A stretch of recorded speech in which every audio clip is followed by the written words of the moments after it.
Bom dia, hoje é dia 28 de fevereiro, finalizamos o registro dos princípios, mas eu quero trazer para você, para registro na verdade,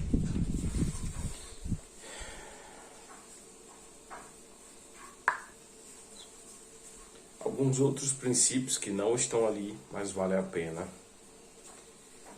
nós registrarmos também.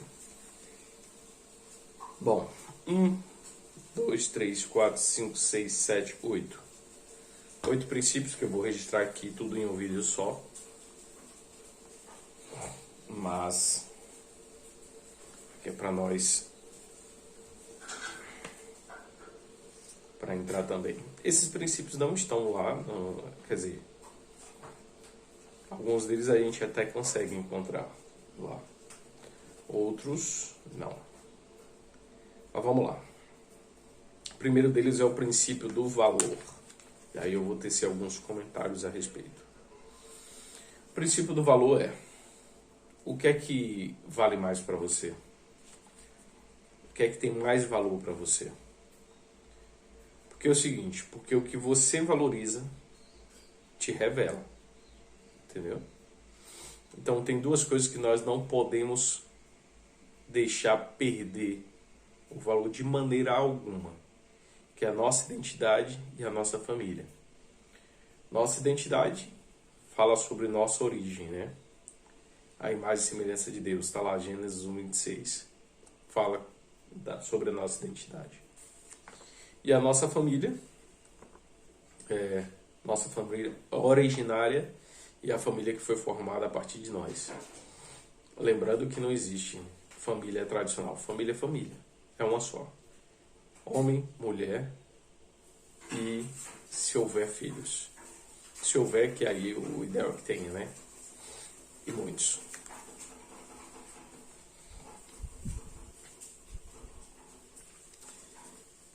Uma outra questão com relação ao valor é valorizar o que as pessoas fazem por nós.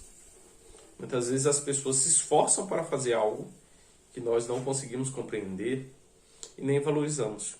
Tem um livro que fala sobre as 5 linguagens do amor. Muitas vezes, a maioria das vezes, as pessoas utilizam a linguagem de amor delas, que elas entendem como sendo a demonstração de amor. Elas usam para conosco. Mas o fato da nossa linguagem de amor ser diferente, a gente não consegue captar o que elas estão fazendo. Então é sobre isso, é sobre saber identificar quais são as atitudes que as pessoas estão fazendo por nós, reconhecer isso e tá de boa. Tranquilo?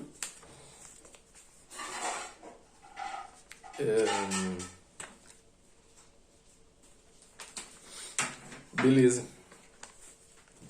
Esse é o primeiro princípio que eu queria registrar. O segundo é o princípio da semeadura. Você só colhe aquilo que você plantou. Se você plantou coisa ruim, pode ter certeza que você vai colher. Se você plantou uma coisa boa, vai depender da terra, vai depender do tempo, vai depender de várias coisas para você colher. Colhendo, você colhe várias vezes mais. Você planta uma semente, dessa semente nasce uma árvore, e dessa árvore dá vários frutos. É assim que funciona na natureza, certo? Com as nossas ações também não é diferente. A lei da semeadura é uma lei imutável. Queira você ou não, concorde você ou não, é assim que funciona. Não sou eu que estou dizendo, é assim que é. Que você planta, as suas ações são como sementes, as suas palavras são como sementes. E você colhe aquilo que você planta. Tá bom? Lucas 19, deixa eu ler aqui o que é que tem em Lucas 19. Eu anotei aqui, mas não lembro o que é que tem. Acho que eu vou pausar para tomar café com minha esposa, viu? Ela tá ali com o bico. Tá com fome? Ela tá com fome. Aí eu volto depois. Só vou ler aqui Lucas 19. 19 tudo? Ih, rapaz. Só são 48 versículos. Conta a história aqui, uma parte da história de Jacó. Zaqueu. História de Zaqueu.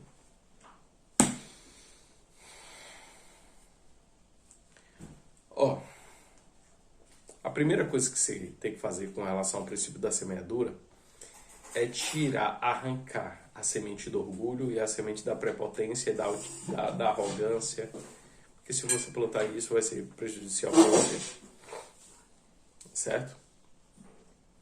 E aí, a semente que você tem que plantar é sementes que germinem salvação, que germinem coisas boas.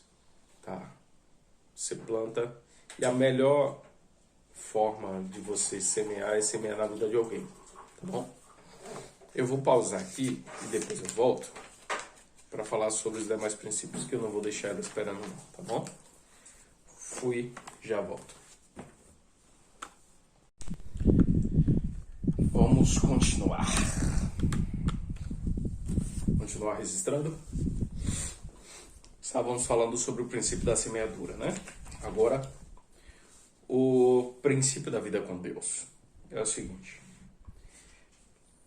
Está lá, primeira página, e a gente não observou. Gênesis 1:26. Deus criou o homem para o relacionamento. Você pergunta, por que é que Deus foi lá e criou o homem? Para adorá-lo? Será que não tem vários anjos que já fazem isso? Os 24 oceanos, os 4 seres viventes, ficam lá, santo, santo, santo, santo, santo, Por que ele nos fez a imagem e semelhança dele? Já parou para pensar nisso? Gênesis 3:8. O que é que tem lá? Eu anotei isso aqui. 3:8. E eles ouviram a voz do Senhor andando pelo jardim no frescor do dia, e Adão e sua mulher se esconderam da presença do Senhor entre as árvores. Todos os dias Deus ia se relacionar com eles. Deus ia bater papo com eles, conversar com eles. Salmo 8:14. 8:4. Vamos ver o que é que está lá. Salmos 8:4. Salmos 8:4. O que é o homem para que sejas cuidadoso com ele, e o filho do homem para que o vistes? Tem algum contexto aqui. Está muito solto. Ó Senhor, nosso Senhor, quão excelente é o teu nome em toda a terra, que estabeleceu a tua glória sobre os céus. Da boca dos bebês e das crianças de peito, tu ordenaste a força por causa dos teus inimigos, para que pudesse parar o inimigo e o vingador. Quando considero os teus céus, o trabalho dos teus dedos, a lua e as estrelas que tu ordenaste, o que é o homem para que sejas cuidadoso com ele, e o filho do homem para que o vistes? Porque fizeste um pouco menor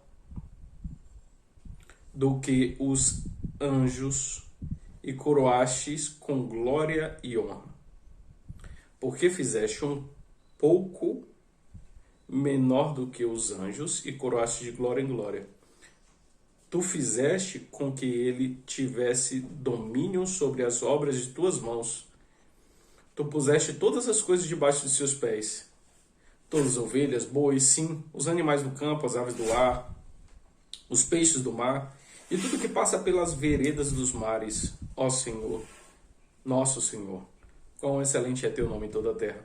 O salmista aqui está falando a respeito de que Deus criou tudo e botou a gente para dominar. Ele nos fez um pouco menores que os anjos, mas nos coroastes com glória e honra. Nós julgaremos os anjos.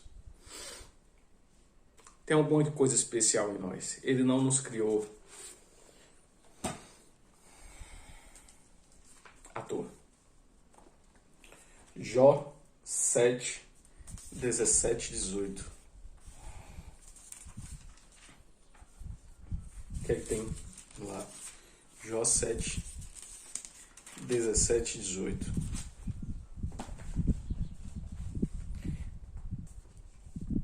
O que é o homem para que devesses magnificá-lo e para que tu devesses colocar o teu coração nele? E para que devesses visitá-lo a cada manhã e testá-lo a cada momento? Jó está aqui se questionando exatamente quem é esse homem que Deus age dessa forma, vem testá-lo, vem se relacionar com ele, por quê? O que não é relacionamento com Deus? Ir à igreja, não, na verdade, ir à congregação não é relacionamento com Deus. Isso é uma ação que pode até nos levar a uma comunhão com os irmãos, mas isso por si só não é relacionamento com Deus. Manter a Bíblia aberta no Salmo 91 não é relacionamento com Deus. No Salmo 23 não é relacionamento com Deus.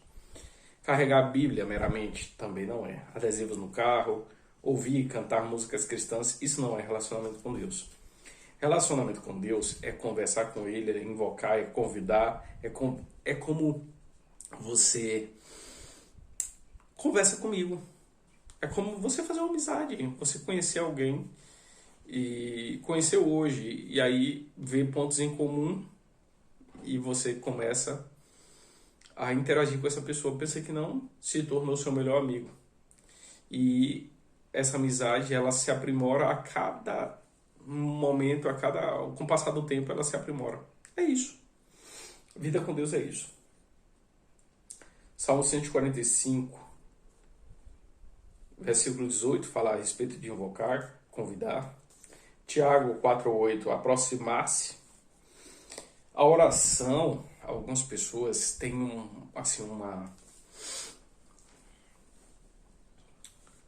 um estigma a respeito da oração. A oração é uma conversa.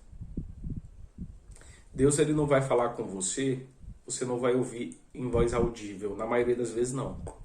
Só em casos muito extraordinários que você vai viver de experiência que você vai ouvir.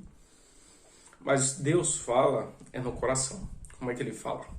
É um sentimento sutil, que parece que é a sua vontade, que é um sentimento sutil que parece que é só um pensamento seu. Você sente aqui, mas ele confunde com o pensamento.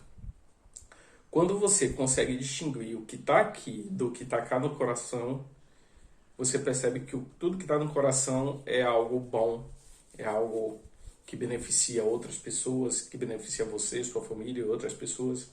E aí, com certeza, aí a probabilidade de ser Deus é muito grande, muito grande. Detalhe, viu? Sentir no coração, amor, a gente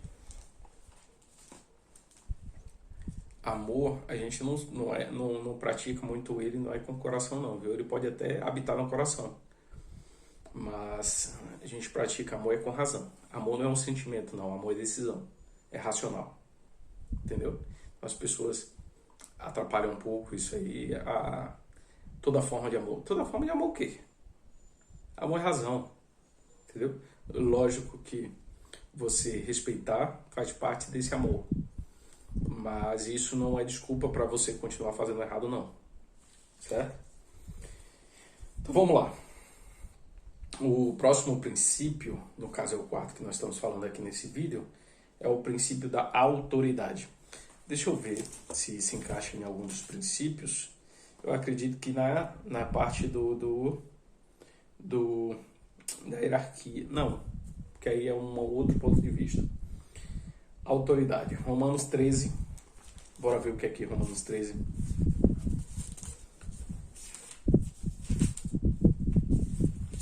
Rapaz. Eu tô parecendo que não tô sabendo ler Bíblia, tá vendo? Estava procurando Romanos depois de Coríntios. Romanos 13 o quê? 13:1.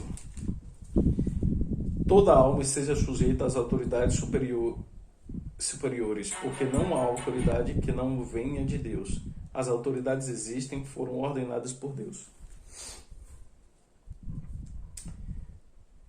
Isso. Autoridade. Princípio da autoridade. Vamos lá. Tem um ensinamento muito importante aqui. São 3 pilares. A autoridade ela tem 3 pilares. Primeiro, submissão. Segundo, obediência. E terceiro, respeito e valor. Mateus 8, de 5 a 13. Vamos ver o que é que tem lá. Mateus 8, de 5 a 13. Está anotado aqui. Mateus 8, de 5 a 13. Eita. E quando Jesus estava entrando em Cafarnaum, veio até ele um centurião, implorando-lhe, dizendo: Meu senhor, o meu servo jaz em casa doente, com a paralisia gravemente atormentado. E Jesus disse: Eu irei e o curarei. E o centurião respondeu: Senhor, eu não sou digno que entres debaixo do meu telhado. Dize somente uma palavra e meu servo será curado. Pois eu também sou homem sob autoridade e tenho soldados sobre mim, sobre minha autoridade. E digo a este homem: vai, e ele vai. E a outro: vem, e ele vem. E ao meu servo: faz, e ele faz. E Jesus, ouvindo isso, maravilhou-se e disse aos que seguiam: na verdade, eu vos digo que não tenho encontrado tão grande fé em Israel. E eu vos digo que muitos virão do Oriente e do Ocidente, sentarão com Abraão, Isaque e Jacó no reino dos céus. Ó. Até o 3, né? Mas os filhos do reino serão lançados em trevas profundas, e ali haverá pranto e ranger de dentes. Então Jesus disse ao centurião: vai no teu caminho como tu cresces, e assim seja feito conforme ti. Seja feito conforme que tu cresces. Então ele cria de fato. E o servo foi curado naquela mesma hora. Então aqui falar a respeito de autoridade. Existem 3 dimensões da autoridade. Primeira dimensão é reconhecer essa autoridade. Segundo, submeter-se a essa autoridade. E terceiro, exercer a autoridade. Detalhe, você não consegue exercer a autoridade se você não reconhecer a autoridade e submeter-se a ela. Não existe ninguém que não esteja sobre a autoridade. E isso aqui está atrelado a um outro princípio, que é o princípio da semeadura. Se você plantar de forma errada, plantar rebeldia, revolta, se você plantar desobediência, se você plantar insubordinação, você vai colher a mesma coisa. Então não tem como exercer a autoridade sem antes submeter-se à autoridade. Criação de filhos. Como é que você quer, né, que seu filho lhe obedeça se você não obedece a seu pai, se você não obedece a Deus? Entendeu? Não faz sentido. Tá bom? E lembra que ele vai seguir o seu exemplo. Não é somente algo como se fosse místico, não. Ele vai ver isso no dia a dia. E aí existem os níveis de autoridade. Autoridade de filho, no caso, nível de autoridade, você vai estar ou como filho, como marido, como pai, certo? Filho, marido ou pai. Ora você vai estar submisso. Ora você vai estar submisso e vai estar influenciando. Ora você vai estar submisso, vai estar influenciando e você vai estar ali comandando mesmo como pai. Como marido você também comanda, tá? Mas como eu estou falando aqui não só para homens, né? Mulheres também vão ver. Então essa autoridade, ela é diferente. A autoridade não é autoritarismo. A autoridade denota responsabilidade. Entendeu? Já conversamos sobre isso. A autoridade é mais responsabilidade de conduzir do que um benefício, vamos dizer assim.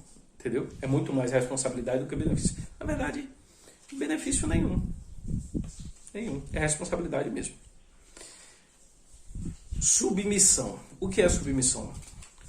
Submissão, algumas pessoas falam assim, submissão significa que estar junto na missão. No caso, existe a missão, existe a submissão, que é eu me conectar à missão de alguém e estar submisso com ele, junto a essa pessoa. É uma boa forma romantizada de explicar a submissão. Em alguns casos, submissão é obedecer mesmo. Uma forma mais direta. Em alguns casos não, todos os casos. É obedecer. Obedecer à autoridade que está sobre você. Tá? No caso, obedecer o filho, obedecer o pai, a esposa, obedecer o marido, mas tem uma coisa, viu? Antes mesmo de ela estar submissa ao marido, ela está submissa a Deus. Então, se o marido destoar do que Deus quer, aí agora ou ela segue Deus ou segue o marido. Por isso que os dois têm que andar em unidade. Entendeu? Mas aí não é para haver uma desavença, não. Mas com diálogo, olha, está acontecendo, isso aqui está diferente. Vamos ver, inclusive com o jeito dela de influenciar, de conseguir mostrar alguma situação. Ela consegue mostrar para ele e ele ajusta. E vida que segue, os dois seguem no mesmo rumo. Porque se for para rumos diferentes, é muito ruim. Tem que ter muito cuidado com isso. Tá? Mas a mulher pode sim. Tem uma coisa. Às vezes as pessoas não sabem quais são os papéis de cada um. Os papéis assim, quais são as ferramentas que cada um tem para conduzir a vida. A mulher, ela tem um fortíssimo poder de influência sobre o homem. Uma mulher, não digo para ninguém fazer isso, mas uma mulher tem a capacidade de consertar um homem torto. E consertar um homem torto não, quem conserta é Deus, né? Mas isso é essa ferramenta de conserto. Eu não vou dizer para ninguém fazer isso porque não está sob a orientação de Deus. Porque você tem que fazer o que Deus manda, não o que eu fico dizendo aqui que é possível. Aí daqui a pouco não dá certo e você diz que não, foi Dário que falou. Não, esqueça. A pergunta a Deus, o que é que Ele quer que você faça? Qual o caminho que Ele quer que você trilhe? Esse é o melhor. Bora. Mentiras que contam sobre a autoridade. Só posso dar o que recebi. Não. Só posso dar o que recebi. Não. Você pode... Inclusive, você recebe de Deus o bom e do melhor o tempo todo. Então, não é porque seu pai ou sua mãe falou com você que você não vai transmitir o que é bom. Você tem que pensar o seguinte. Bom, meu pai e minha mãe falaram comigo, né? Beleza. Mas Deus falou comigo. Vai olhar direitinho, Ele nunca fala com você. Você que fala com Ele. Você que fala com você mesmo. Mas Ele falar com você, não. Fale direito. Outro ponto é... Ainda que desconsidere essa parte de Deus como seu pai, e desconsidere assim, momentaneamente, né? Só para traçar o raciocínio que eu vou trazer aqui. E pensa assim, bom, se fizer errado comigo e eu transmitir isso, onde é que vai parar? Entendeu? Então o que é que eu tenho que fazer? Eu tenho que ver onde foi o erro e corrigir. Porque a partir de mim vai melhorar. Entendeu? Então essa é a lógica. Agora, não tem como você desconectar do Criador, porque a correção está nele. Está lá, se você for estudar a personalidade dele, se você for querer se parecer mais com ele, é onde você acerta. Se você não fizer isso, você não acerta não. Entendeu? A cabeça coordena. Não, é o coração, que está no coração. Vamos lá. O outro princípio, o quinto, né? É o princípio do amor.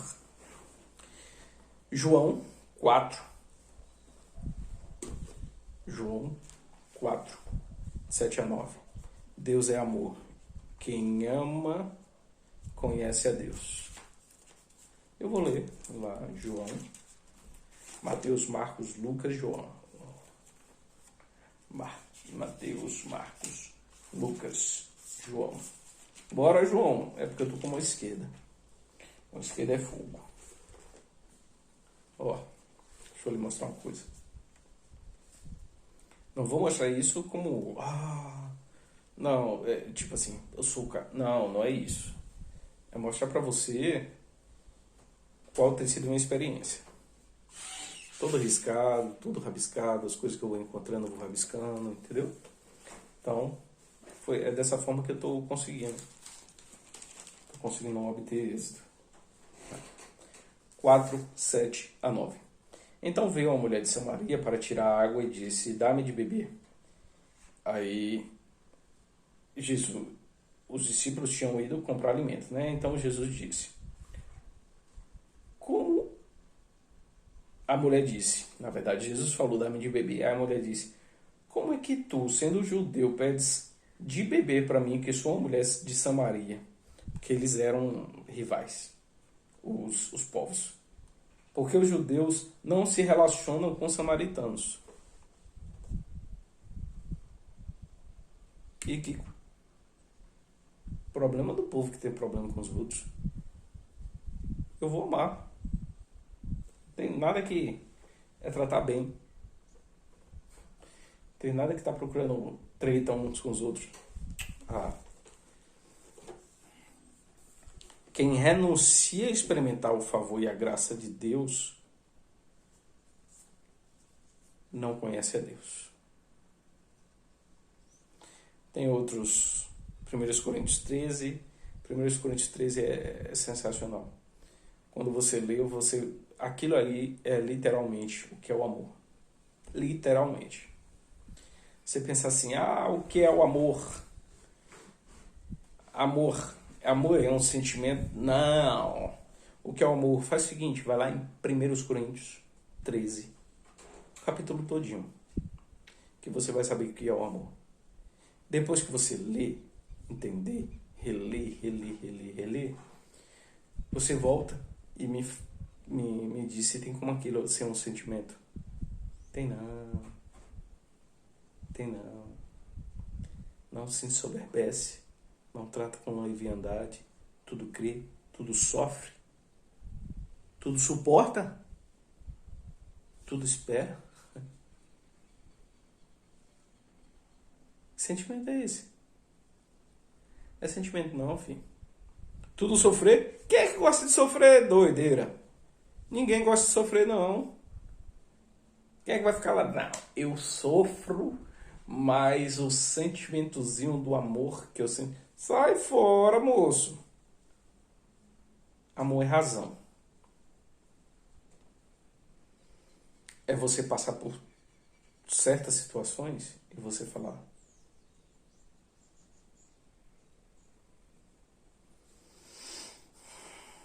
O que é que eu posso fazer para me melhorar? Para gerar um impacto positivo?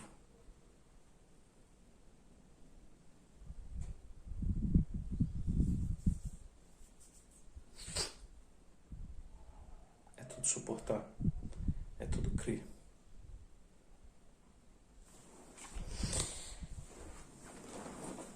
Detalhe, viu? Qual o primeiro mandamento? Amar a Deus sobre todas as coisas. E ao próximo como a si mesmo. Então você tem que amar a Deus. Quem ama a Deus conhece a Ele. Quem conhece a Deus se conhece e consegue amar o próximo. Essa é a lógica. 8º princípio, gratidão. Reconhecimento de quem lhe prestou um benefício. Reconhecer quem lhe prestou benefício, seja quem for. Deus em primeiro lugar, né? Outro princípio, se eu não me engano é o 7º aqui, princípio da visão. Visão é um dos 5 sentidos. O olho é o órgão principal da visão. O que nos diferencia é a visão, ou seja, aquilo que nós enxergamos. É o que faz nós termos experiências diferentes e com isso vai formando as coisas diferentes. Tem até uma história de Thomas Edison, não sei se você já viu essa história, mas minha esposa já gosta de contar essa história. A mãe dele foi chamada na escola que ele estudava.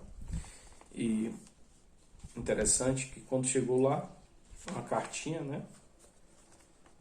A cartinha dizia, ela lendo a cartinha, e o Thomas viu e perguntou: o que foi, mãe?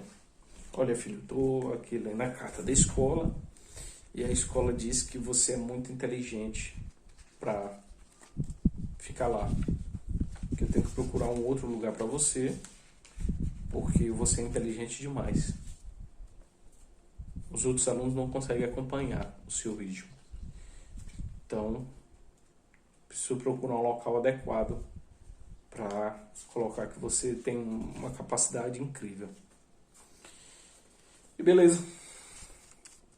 E o tempo passou e Thomas Edison se tornou quem ele se tornou. E lá na frente, tempos depois, ele encontrou essa carta.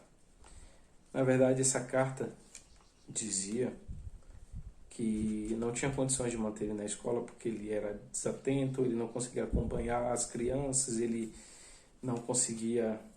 Enfim, a escola dizia que ele tinha problema, que não queria mais ele lá não. E a mãe de Thomas conseguiu enxergar o futuro de Thomas, projetar isso e, ao invés de internalizar o que disseram para ela, ela simplesmente preferiu acreditar no que Deus tinha mostrado para ela e projetou isso nele. E ele se tornou um grande cientista que contribuiu para todos nós. Se nós temos a lâmpada hoje é por conta de Thomas Edison e várias outras coisas. Então, a origem dessa visão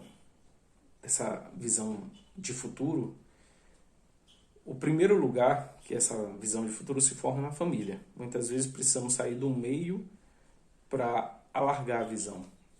Quando a família não nos ajuda muito nessa questão, que aí você, eu, nós como pais, como filhos também que formaremos famílias, temos que pensar isso. Nós temos que mostrar essa visão, mostrar esse caminho, aguçar isso, sabe? Mas se por acaso nós não tivermos isso, nós precisamos nos afastar um pouco para largar essa visão. Porque a sociedade também auxilia nesse processo ou atrapalha. Tem que ter cuidado. O meio e suas influências. Então, se você tiver... tem uma fala, não me lembro de quem, que diz que nós somos a média das 5 pessoas com as quais nós convivemos. Então, pega esses, tira a média e você vai ver o seu comportamento. Quem você será. Então você tem que manter sua régua alta. Os relacionamentos, as pessoas com quem você está próximo. E aí tem que olhar os níveis de amizade, né? Amizade estratégica, necessária. Amizade íntima. Qual é o seu sonho? Qual a sua visão a longo prazo? Viagem, casa, empresa, carro, família, serviço para o reino, que é o mais importante, porque aí você está construindo uma outra casa. Certo? Você tem que estabelecer isso.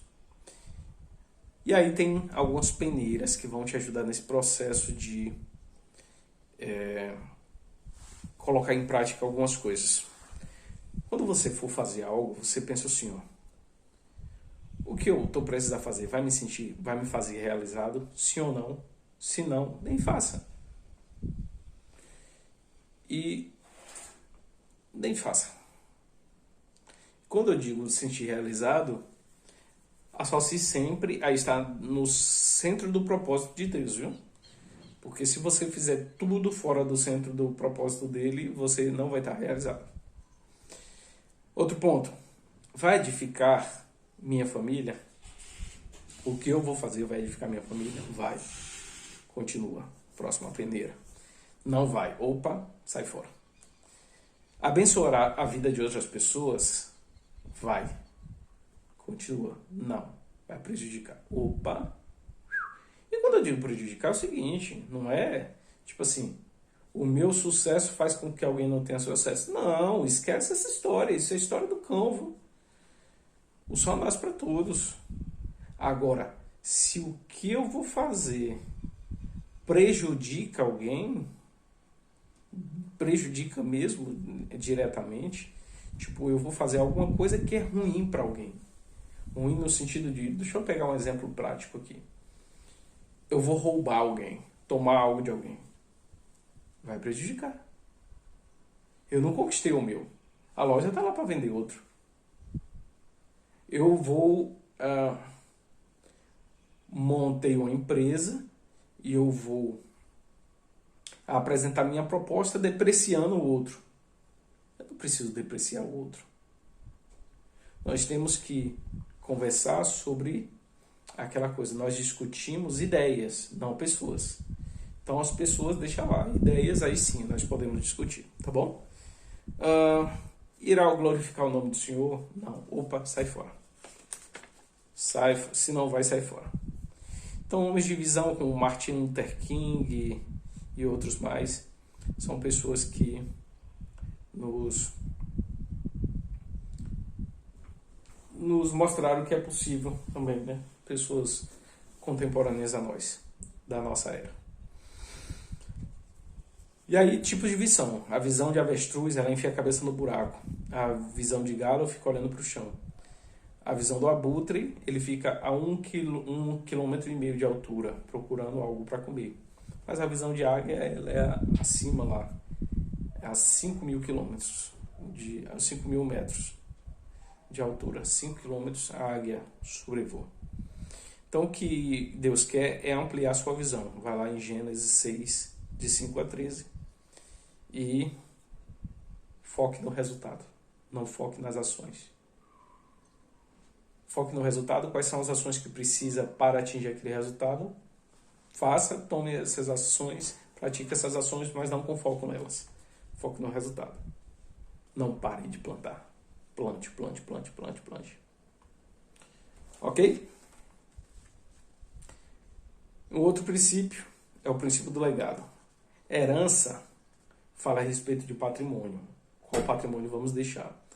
Legado fala a respeito de algo imaterial. Então, qual legado nós vamos deixar? Os 3 maiores legados é para com a família, para com as pessoas que nos cercam e para o reino de Deus. Então, se atente a isso. E um termômetro para saber se você está no caminho certo é o seguinte: peça sempre feedback e observe sempre quais são os frutos das suas ações, da sua vida. E veja com relação a esse imaterial, certo? Não que a herança não seja importante, tá? A herança é muito importante, sim. Pode deixar a herança ruda, mas mais importante do que deixar a herança é deixar o legado. Ou seja, você deixar a herança sem o legado, não fez nada. Agora, você deixar a herança com o legado, que é sem passar por cima de ninguém, e isso, fazer as diversas ações, massa. Certo? Então é o seguinte, você pode olhar o copo meio cheio ou olhar o copo meio vazio. Prefira sempre nivelar por cima, ou seja, prefira olhar pelo lado positivo.